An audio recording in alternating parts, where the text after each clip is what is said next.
Afternoon mga kabady, good day. So ito, magpapalit tayo ng fuel pump. Ito yung bago,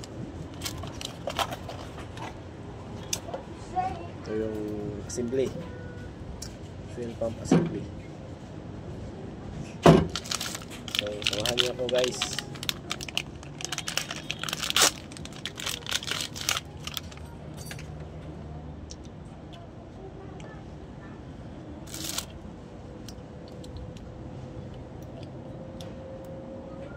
So dito mga buddy, before tayo mag symbol ng fuel pump assembly, tingnan muna natin tong sakit. Kasi ito kasi kadalasan na bago yung bili yung fuel pump, pero pag naisampak na yung tangke at tinignan ulit kung may tatagas, walang tumatagas. Kaya nasa sakit yung problema mga buddy. Tingnan natin to. Kasi dito kadalasan yung problema. At nung natingnan ko naman, okay naman. At binalik ko na lang po. Yan lang, check lang tayo kasi para iwas backjam. At dito naman sa kabila, actually ito talaga, tatanggalin talaga natin to. Kasi dito tayo magdudugtong ng sakit na galing mismo o papunta mismo sa fuel pump. Kasi yung bagong bili, iba yung sakit na dala. Malaki. Kita nyo to mga buddy. Ito yung sakit niya. Ito yung sinasabi ko. Malaki siya. So dito, di yun pwede yung sakit na original. So, kasi iba yun. Tapos na. Tulong natin.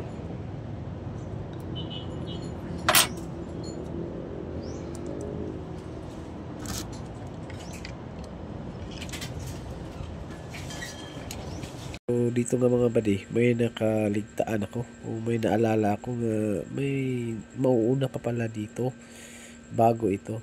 So ayan, binaba ko at ito yung sinasabi ko mga kabady. Ito yung dapat na mauna. Pwede naman yun, pero mas comfortable kasi ako mga kabady na ito yung mauna bago itong fuel pump. So ganyan lang, tamang suksok lang, tamang duot at tamang sampak ng mga sakit at kunting tuyok-tuyok para maging plaster talaga yung fuel pump na ilalagay natin. At yan, tinanggal ko yung cover na paglalagyan natin ng fuel pump filter mga kabady. Importante ito mga kabady kasi ito yung sumasala ng dumi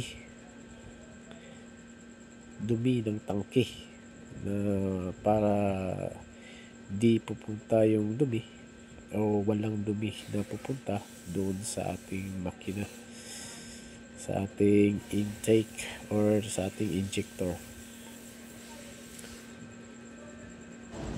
So ito, tapos na.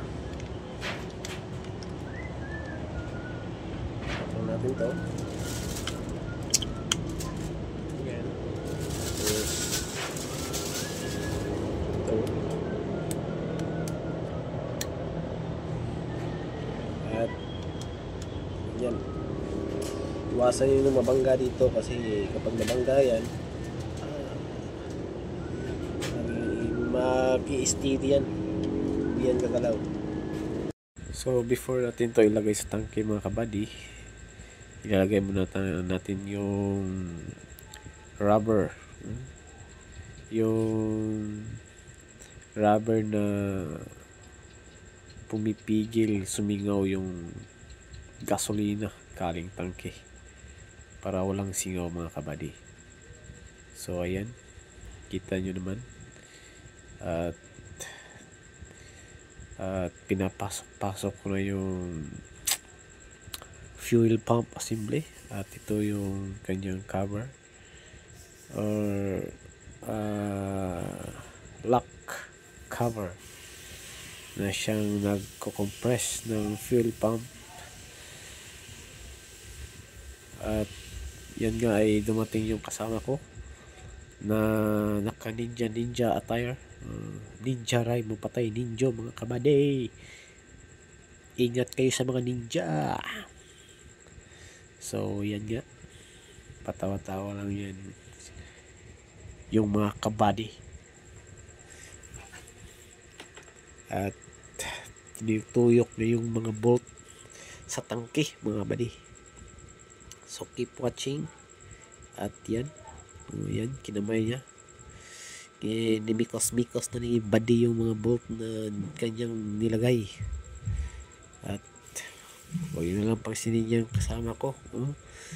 Ayan, naka ninja buddy 2 or B2. Siya ba yung B2? B2 Kun. Joke lang. Peace buddy. We love you always buddy. Pandamay. Kage. So ayan, nakaligtaan ko, meron pala akong impact tools dito. Kaya ito na naganahan kasi ako magkamay-kamay. So ito, ginamitan ko na ito mga kabady para mabilis yung trabaho natin. At baka dagdagan pa yung trabaho natin. So yan lang, kunting pisit-pislit ng mga kabady para iwas loose thread kasi malakas to mga kabady. Yan, takang ito siya. Hindi lang isang pak.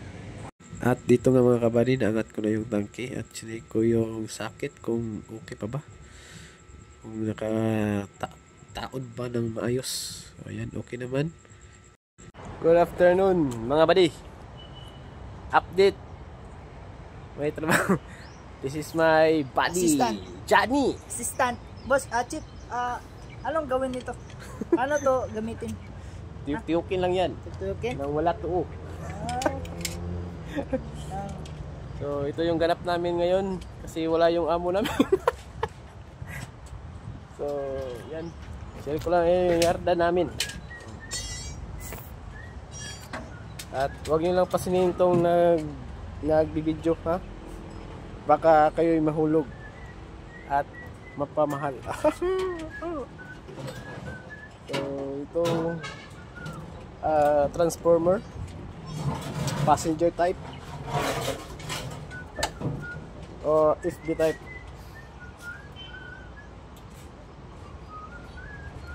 At ito ordinary van. Big eye.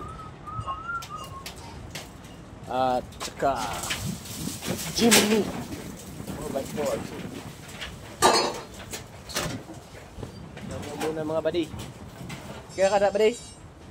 Okay lang. Okay. Yes. Very yellow. Very yun. So yun lang mga guys. Uli na tayo mga buddy.